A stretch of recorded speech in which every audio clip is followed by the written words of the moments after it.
ये लो गाइस, तुम्हारा खाना आ गया। और ये आपका Jain food without onion garlic. Thank you. शुक्रिया।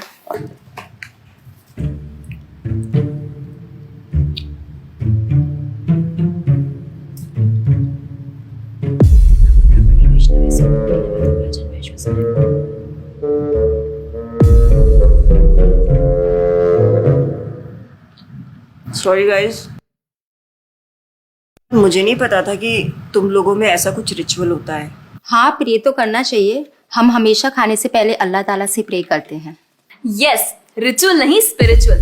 हम ही पहले भगवान को भोग ऑफर करते हैं और उसके बाद प्रे करके खाते हैं। लेकिन तुम्हारा भगवान यहाँ आके कैसे खा सकता है? जैसे वो तुम्हारी दुआ कानों से सुन सकता है, वो वैसे ही यहाँ पर आके खा भी सकता है। भगवान का फॉर्म पर्सनल है। अगर वो कानों से सुन सकते हैं तो मुंह से आके खा भी सकते हैं। उनके कान और मुंह दोनों है। शालिनी, तुम प्रे नहीं करती खाना खाने से पहले? नहीं, लेकिन मेरे चाचा ने एक बार कहा था कि हमको वो गॉड ऑफ फूड को और फार्मर्स को थैंक यू बोलना चाहिए। You mean Annapurna Devi? What? God of food. Yes, हमें उन्हें थैंक करना चाहिए और साथ में फार्मर्स को भी। But I believe in watering the roots. देखो, हम हमेशा क्रिएशन को तो अप्रिशिएट करते ही हैं, लेकिन हम क्रिएटर को ना अप्रिशिएट करना भूल जाते हैं। अभी सोचो, पानी ना हो, हवा ना हो, उपजाऊ मिट्टी या धरती माँ ना हो, तो फार्मर क्या कर लेगा? So I believe that we should be thanking the creator, the lord who is providing us with all the basic necessities. Point. अब तुम किस किस को थैंक करेगा? वैसे भी तुम्हारे 33 करोड़ तो देवी देवता है। बताओ, किस किस को थैंक करेगा तुम?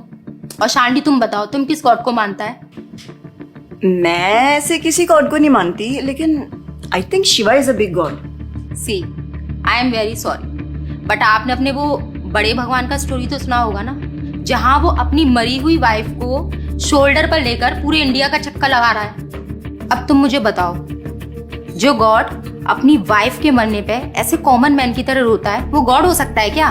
अच्छा, may be, I don't know much about this story, but he is very famous. And north में तो राम जी भी बहुत फेमस है ना।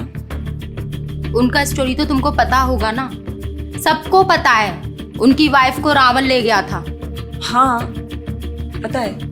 अब तुम मुझे बताओ, वो गॉड है? वो अपनी वाइफ को भी अकेला नहीं बचा के ला सकता। उसको अपनी वाइफ को बचाने के लिए भी वानर सेना की हेल्प चाहिए, और उस वानरों को भी तुम पूछता है। I am sorry. और गीता, तुम कृष्ण को मानती हो, और वो तो हर लड़की के साथ रासलीला करते रहते थे।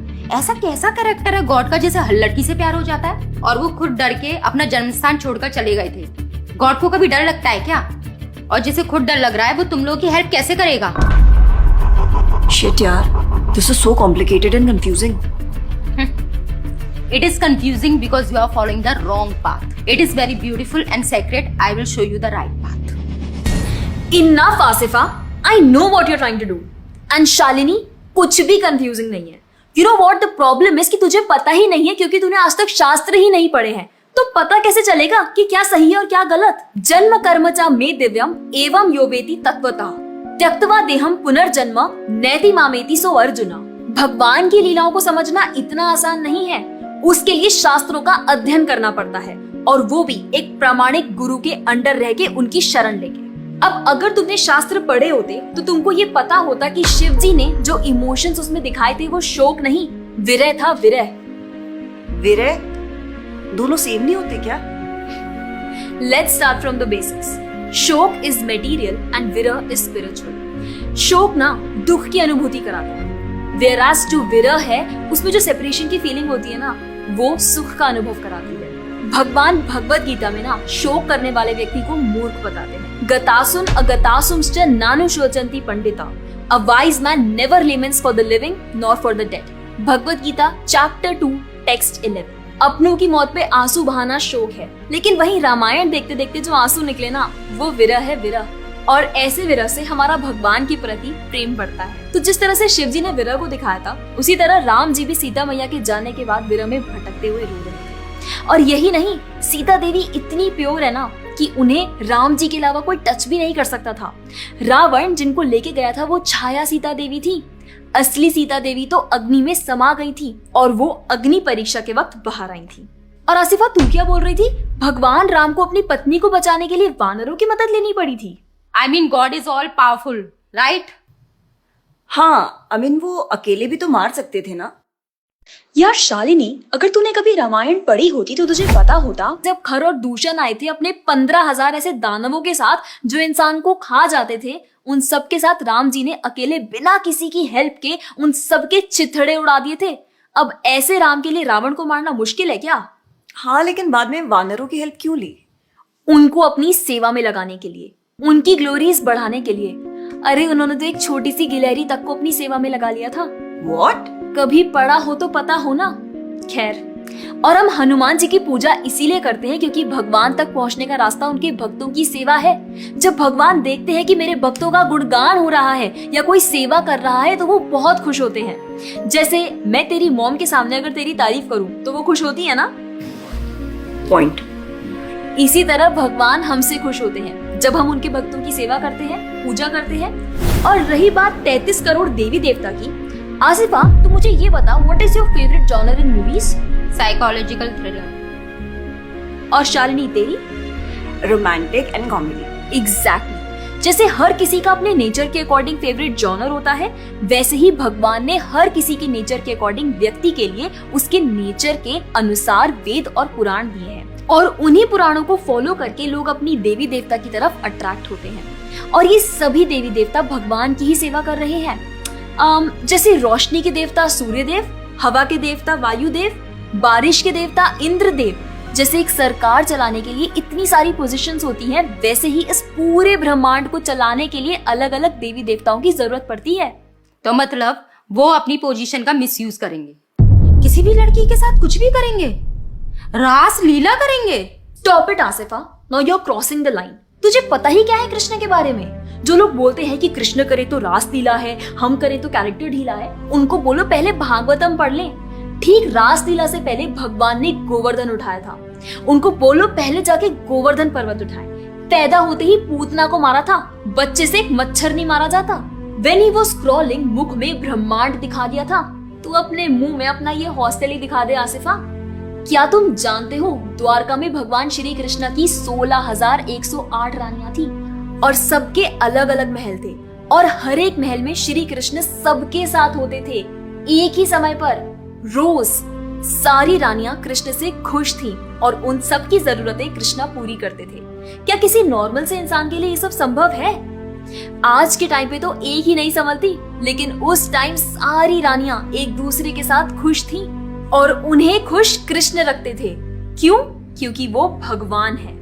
और रही बात ब्रज की गोपियों के साथ रास लीला करने की, तो इतना जान लो कि रास लीला के टाइम पर करोड़ों गोपियां थी और कृष्ण पूरे टाइम हर एक गोपी के साथ मौजूद थे और उनके साथ डांस कर रहे थे एक टाइम पे करोड़ों गोपियों के साथ। ये सब बहुत डीप लीलाएं हैं और ये सब तभी पता चलेगी जब साधुओं के संग में रह के शास्त्रों को पढ़ा जाएगा। हवा में तीर चलाने से या सुनी सुनाई बातों पर यकीन करने से कुछ नहीं होने वाला। और रही बात अपने भक्तों को बचाने की, तो भगवान ने तो अपने भक्त परीक्षित महाराज को गर्भ में बचाया। 5 साल के प्रहलाद महाराज के लिए नरसिंह अवतार लेकर आए और उनको बचाया। यहाँ तक कि वो अपने गुरुदेव सांदीपनी मुनि के बेटे को मरने के बाद वापस लाए और उनको जिंदा किया। आई एम रियली इम्प्रेस्ड यार। हिंदू होते हुए भी मुझे ये फैक्ट्स पता ही नहीं थे। मेरे पेरेंट्स ने मुझे कभी इन सब चीजों के बारे में बताया ही नहीं। हाँ, पेरेंट्स की तो गलती है, लेकिन हम भी तो वही कर रहे हैं जो उन्होंने किया। We are not learning about our culture, not reading Ramayan, Mahabharat और भगवत गीता। आजकल तो ये सब कुछ रीड करना बहुत इजी भी है and everything is available on our phones. And the problem is that we don't want to learn. और इसीलिए हमें कोई कुछ भी बोलता है और हम उसे मान लेते हैं और अपने बिलीफ को चेंज करने के लिए रेडी हो जाते हैं। एक्चुअली में पता है, किसी का हार्ट ट्रांसफॉर्म करना है तो प्यार से करो, ज्ञान से करो, पैसे और तलवार से नहीं। और अब बारी आपकी है। अगर आप भी चाहते हैं कि कोई एड़ा गेड़ा नत्थु गेड़ा अगर आपको कुछ भी ना बोल जाए, आपका बेवकूफ ना बनाए, तो जाइए और अपने कल्चर के बारे में जानिए, ग्रंथ पढ़िए और अपने बच्चों को भी पढ़ाइए। और अगर आप खुद एक बच्चे हैं तो अपना समय यहाँ बर्बाद मत करें। ये वीडियो खत्म हो गया है, जाइए भगवत गीता पढ़िए, थोड़ा पढ़ाई वढ़ाई करिए, भक्त बनिए और फोन चलाना बंद करो। जब देखो मोबाइल में लगे रहते हो। Jokes apart. I think you got the message. तो जितना हो सके अपने ग्रंथ पढ़िए, कल्चर को जानिए और जाकर इस वीडियो को जितना हो सके उतना शेयर करिए ताकि कोई और लड़का या लड़की इस केरला स्टोरी का शिकार ना बने। Thank you so much for watching. Hare Krishna. और हाँ, इस वीडियो को लाइक करें और भक्ति टुडे चैनल को सब्सक्राइब करें। खुदा हाफिज। हरे कृष्णा। अगर आपको हमारा वीडियो पसंद आया है और आप हमारे मीनिंगफुल स्पिरिचुअल मैसेजेस को ज्यादा से ज्यादा लोगों तक पहुंचाना चाहते हैं और इस चेंज का हिस्सा बनना चाहते हैं तो हमें सपोर्ट करें। आप हमारी वीडियोस और इक्विपमेंट्स को भी स्पॉन्सर कर सकते हैं। डिटेल्स डिस्क्रिप्शन बॉक्स में है। See you next time. Hare Krishna.